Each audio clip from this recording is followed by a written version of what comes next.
Membaca tanda-tanda zaman. Berbicara tentang peradaban, pasti berlaku sebuah siklus di setiap zamannya.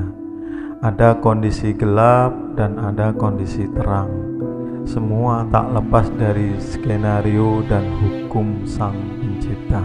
Kita semestinya bisa menyadari hal ini untuk memahami bagaimana kondisi kita sekarang.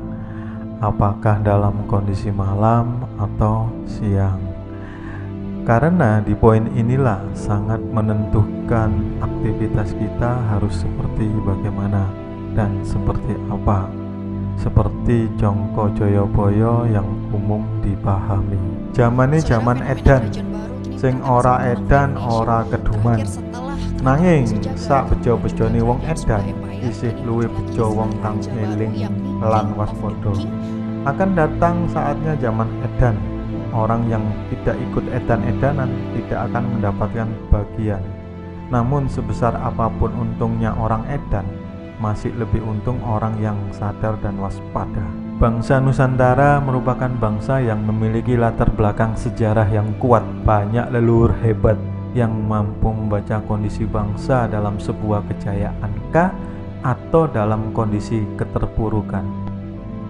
Banyaknya nubuah atau ramalan yang sudah tersampaikan dalam membaca kondisi atau tanda-tanda zaman. Sekali lagi perlu disadari, untuk bisanya kita membaca kondisi ini, baik kondisi alam maupun kondisi sosial. Jongko Joyoboyo meramalkan kondisi 500 tahun setelahnya. Ada ratusan pupuh yang disampaikan dan banyak diantaranya sudah tergenapi saat ini. Diantaranya seperti besok yen wis ono kereta tanpa jaran, kelak jika sudah ada kereta tanpa kuda. Tanah Jawa kalungan wesi, Pulau Jawa berkalung besi. Pasar ilang kumandangi, pasar kehilangan suworo. Tukang mangan suap saya ndrodro, pemakan suap semakin merajalela. Hukum agomo dilanggar, hukum agomo dilanggar. Pangkat dadi pemikat, pangkat menjadi pemuka. Wong wadon lacur ing ngendi-ngendi, perempuan lacur di mana-mana. Akeh ibu podo ngedol anake, banyak ibu menjual anak. Akeh pangkat sing jahat lan ganjil, banyak pejabat jahat dan ganjil. Wong wadon nganggo pakaian lanang, orang perempuan berpakaian lelaki. Akeh janji ora ditetepi, banyak janji tidak ditetepati. Akeh wong wani nglanggar sumpahe dhewe, banyak orang berani melanggar sumpah sendiri. Iku tandane yen wong bakal nemoni wolak-walike jaman. Itu bertanda orang akan mengalami zaman bolak-balik. Selain itu juga, jika kita belajar dari sejarah para rasul Tuhan dalam mengenapi zaman pun mengajarkan hal yang sama. Adakah kita mau mengambil pelajaran?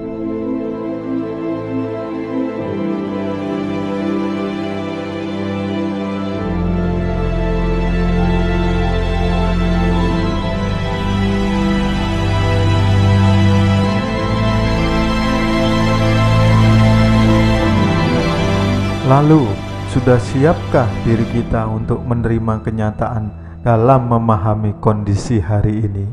Seperti dicontohkan dalam karakter Tuhan dalam mengatur alam, sebagai kitab besar dalam Dia memperlihatkan hukum kasih dan sayangnya, bahwa waktu tidaklah linier atau dalam satu garis yang lurus, bukan. Liniernya ada dalam kondisi alam, gelap dalam kondisi alam. Sangat mempengaruhi kondisi makhluk yang ada di atasnya. Makhluk hewan malam berbeda dengan hewan dalam kondisi siang, termasuk mempengaruhi cara berpikir dan kondisi sosial manusia. Kondisi gelap akan melahirkan pemimpin yang tidak memahami nilai-nilai universal, atau dalam bahasa kitab dikatakan zolim.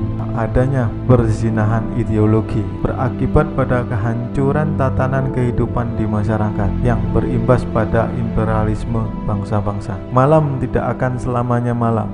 ia akan berganti pada kondisi terang sebagai simbol ilmu atau cahaya yang memberi pencerahan dalam melahirkan pemimpin yang adil dan bijaksana, perbaikan kondisi nasional, bergantinya sistem kepemimpinan dunia, terciptanya kepemimpinan dunia baru, Toto, Titi, Tentrem, Kerto, Raharjo, dadi kiblatin dunya. Adakah kita dalam kondisi terang, malam, atau dalam masa transisi menjelang pergantian zaman? Mari kita tingkatkan kesadaran berpikir agar termasuk orang yang beruntung, seperti cuplikan firman di Ali Imran. Sesungguhnya dalam penciptaan langit dan bumi dan silih bergantinya siang dan malam, terdapat pelajaran bagi orang-orang yang berpikir. Adakah kita termasuk orang yang memaksimalkan akal pikir?